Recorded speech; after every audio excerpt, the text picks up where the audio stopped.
All right, hey YouTube, Simara Ifawuyi coming to you live from Bahia, Brazil.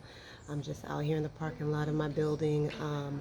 I wanted to talk to you guys a little bit about what's happening in Mexico.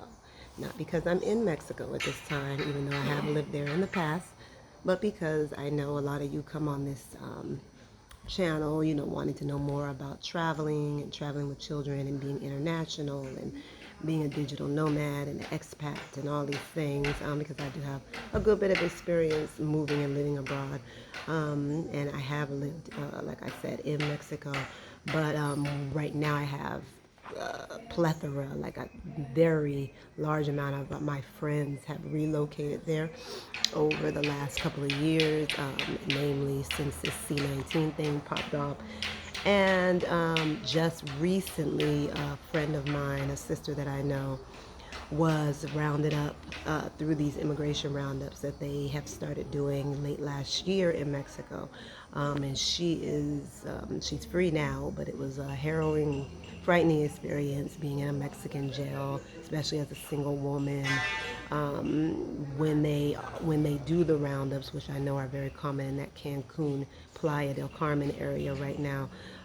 Basically, they're rolling up on people who are in public transportation, who are on buses, particularly if you have brown skin, because apparently there's a lot of Haitian immigration happening into the country right now that I guess is illegal, and they're rounding up illegal immigrants.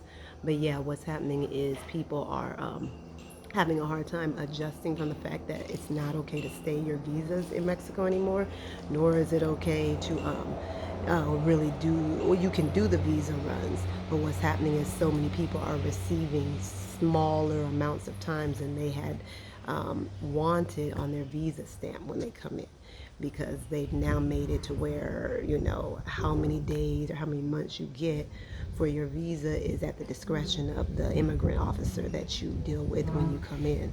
So basically, let's say you have booked 21 days in an Airbnb and you're able to show that to them, then a lot of times they'll end up giving you the 21 days on your passport in your visa. So you know what I mean? So basically, they're not really giving that 180, that consistent 180 days that they used to give, that you could then go and border hop and come back across, go to Belize or go back to the States or whatever and come back across within a couple of days and renew that. So that's a big issue. And so my girlfriend got rounded up in one of the roundups, crackdowns, and was taken in. And we didn't know what was going to happen because we've been hearing horror stories of people um, having to be left inside of these horrendous prisons. There's no real food, there's no comfortable beds, filthy, whole ton of people in a cell block, like craziness. And so we didn't know how long it was going to take to get her out. Then, due to a lot of advocacy and people helping her on the outside, and talking to lawyers and everything, they found out that it was a large chunk of money that they were going to need so that they could deport her.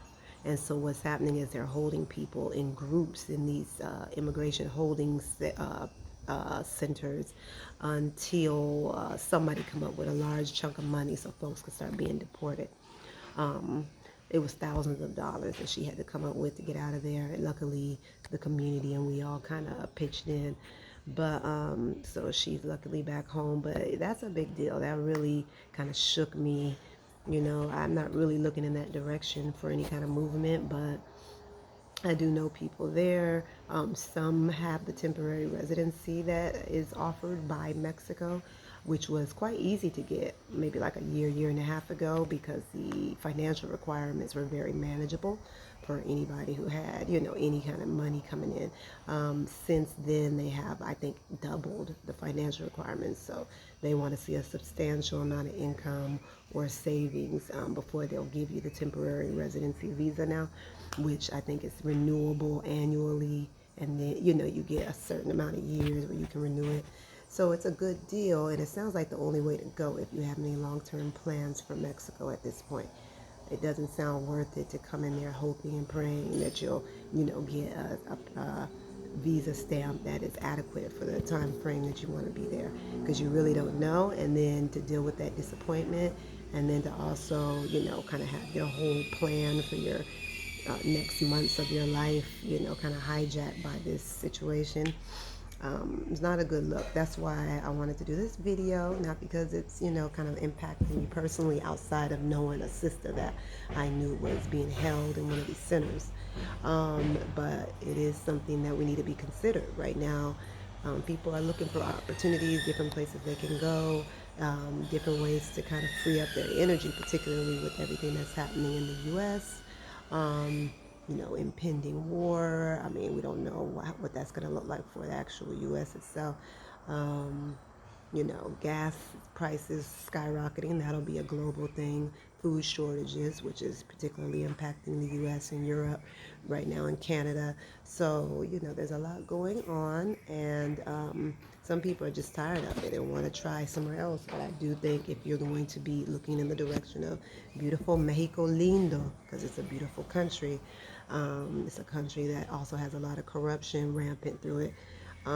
If you're going to be doing that and looking in that direction, you need to be really focused on securing a long-term stay, which would be through probably the temporary residency visa. I don't know that they have the digital nomad visa set up there yet, but I think the temporary residency visa is kind of like similar to what a digital nomad visa would look like. I know we just recently sent up the DN here in Brazil. They did, the government. And then I know like Costa Rica has digital nomad. A lot of Caribbean islands have digital nomad visas. So these are different ways that you can get long-term stays. But I'm not sure about in Mexico. I think and most people are just going about it through the temporary residency visa. So yeah, I just wanted to do that short video. Because I would hate to hear about other people, getting hemmed up in that. And it's just tragic because it's such a strange time. People are looking for safe havens, looking to just kind of take some space from the U.S. for a while just because of all of the propaganda and the false flags and the insanity. And it's just too much, and just looking to have more of a tropical kind of rootical experience, And that's something that somewhere like Mexico can give you, but not if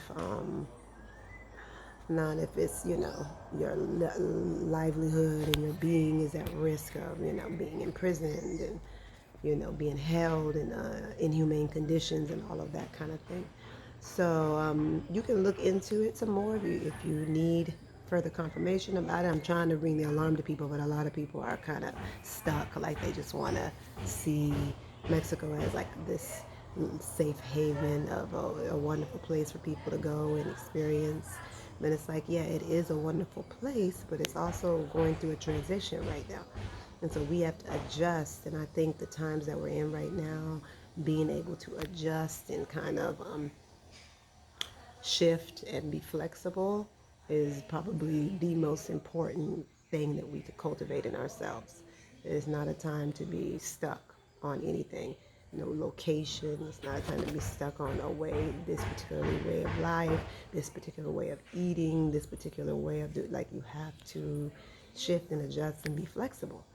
Because what happens if you're not able to maintain that particular thing or that particular lifestyle practice? Or then what are you going to do? You're going to lay over and die?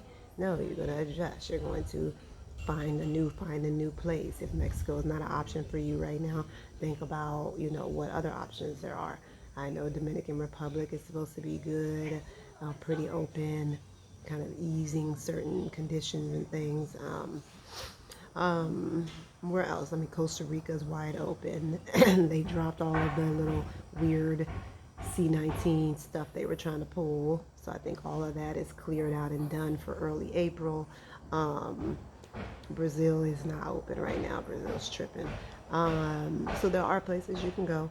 So yeah, do the research. There's amazing locations all through Latin America. Mexico is a whole vibe for sure, with all the beautiful indigenous culture, and it's good. Maybe you could go there on a vacation or to check it out, but it's good to not go there with any expectations of being able to stay long term unless you've secured one of the long term visas.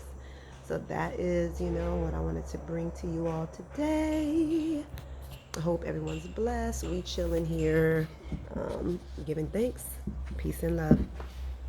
Okay, have a great afternoon, I guess it's a Wednesday, huh? Enjoy. Peace.